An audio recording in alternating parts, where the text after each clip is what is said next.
நேயர்களுக்கு என் அன்பான வணக்கம். நான் உங்கள் அட்சய லக்ன பத்ததி ஜோதிடர் மோனிகா ராஜ்கமல், சேலம் மாவட்டத்தில் இருந்து. இந்த வீடியோ பதிவுல நம்ம பார்க்க இருக்கிற நட்சத்திரமானது மூலம் நட்சத்திரம், அதாவது கேது பகவானுடைய நட்சத்திரம் தான் இந்த வீடியோ பதிவுல நம்ம பார்க்க இருக்கிறோம். முதல்ல இந்த மூல நட்சத்திரத்திற்குரிய தொழில்கள் என்னென்ன அப்படிங்கிறத பார்ப்போம். அடுத்தடுத்து பரிகார ஸ்தலங்கள் ஆகட்டும், நீங்க வணங்க வேண்டிய தெய்வம், தானம் செய்யக்கூடிய பொருள், இது எல்லாத்தையுமே வரிசையாக பார்க்கலாம். முதல்ல தொழில்கள் என்னென்னு பார்த்தரலாம். மூலிகை சம்பந்தப்பட்ட தொழில், ஆசிரியர் தொழில், கணித ஆசிரியர், ஆன்மீக ஆசிரியர், ஆன்மீக சொற்பொழிவாளர் ஆகட்டும். இந்த ஆன்மீக சம்பந்தப்பட்டது எல்லாமே ஒரு சிறப்பான பலன்கள் தருவார் என்று சொல்லலாம் இந்த கேது பகவான். அடுத்து பார்த்தோம்னா இந்த மருத்துவத்திலேயே ஆயுர்வேத மருத்துவம் அப்படிங்கறத எடுத்து செஞ்சாங்கன்னா நல்லா இருக்கும். மத போதகர் ஆகட்டும், மத ஆலோசகர் ஆகட்டும், இல்ல கோவில்லையே முக்கியமான பொறுப்புகள்ல இருப்பாங்க இல்லையா, குருக்கள், அர்ச்சகர், இவங்க எல்லாமே இதுல அடங்கும் அப்படின்னு சொல்லலாம். அடுத்து பார்த்தோம்னா பழ வியாபாரம், பழங்களை விற்பனை செய்யறவங்க, ஒரு இடத்துல இருந்து இன்னொரு இடத்துக்கு மாத்துறவங்க, இதுவுமே இதுல அடங்கும். அடுத்து பாத்தீங்கன்னா பல் மருத்துவர் ஆகட்டும், இல்ல மூலிகை சம்பந்தப்பட்டது விற்பனை செய்யறவங்க, இதுலயே நிறைய இருக்கு.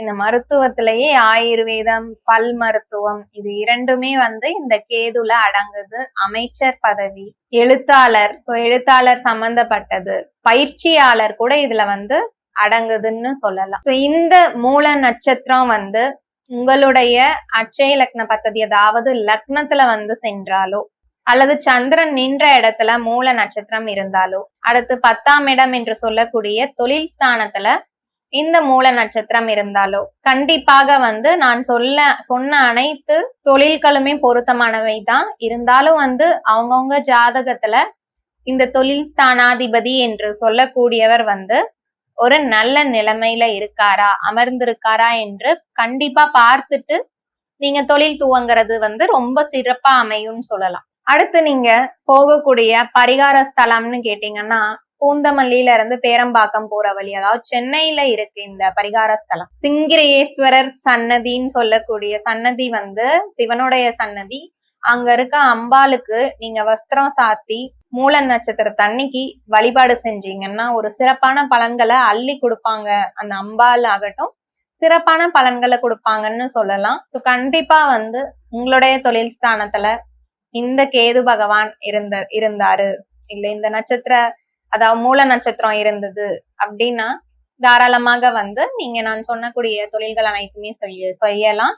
அடுத்து இந்த நட்சத்திரத்துல இன்னும் ஒண்ணு இருக்கு, சிறப்பானதுன்னு கேட்டீங்கன்னா கெமிக்கல் சம்பந்தப்பட்டது தாராளமா செய்யலாம். ரொம்பவே சுப பலன்கள், அதிகப்படியான வளர்ச்சிகள் அந்த மாதிரி ஏற்படுத்தி கொடுப்பாரு இந்த கேது பகவான். அடுத்து பார்த்தோம்னா நீங்க வணங்கக்கூடிய தெய்வம்னு எடுத்தீங்கன்னா விநாயக பெருமான். விநாயகரை ஞாயிற்றுக்கிழமையில வழிபாடு செய்யும். ஞாயிற்றுக்கிழமையில வழிபாடு செய்ய செய்ய உங்களுக்கு இருந்த தடைகள் ஆகட்டும், வெளியாட்களால வர தடையாகட்டும், அனைத்துமே தொழில் சம்பந்தப்பட்டது நீங்கும் அப்படின்னு சொல்லலாம். நீங்க தானம் செய்யக்கூடிய பொருள்னு எடுத்தோம்னா கொள்ளு. கொள்ளு ஞாயிற்றுக்கிழமையில தானமா செஞ்சு கொடுங்க, இல்லாதவங்களுக்கு செய்யுங்க.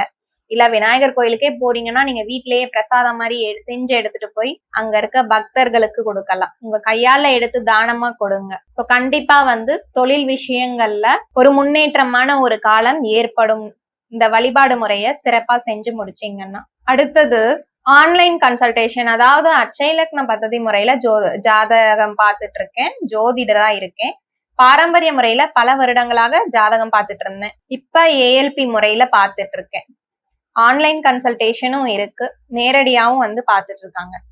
ஆன்லைன் கன்சல்டேஷன் பார்க்கணும்னு நினைக்கிறவங்க ஸ்கிரீன்ல இருக்க என்னோட நம்பரை கான்டாக்ட் பண்ணி நீங்க தாராளமா அப்பாயின்மெண்ட் பிக்ஸ் பண்ணிட்டு தகுந்த கட்டணம் செலுத்திட்டு கன்சல்டேஷன் பண்ணிக்கலாம். நேரடியா வர்றவங்க முன்னாடியே போன் பண்ணிட்டு அப்பாயின்மெண்ட் வாங்கிட்டு பார்க்கலாம். நன்றி, வணக்கம்.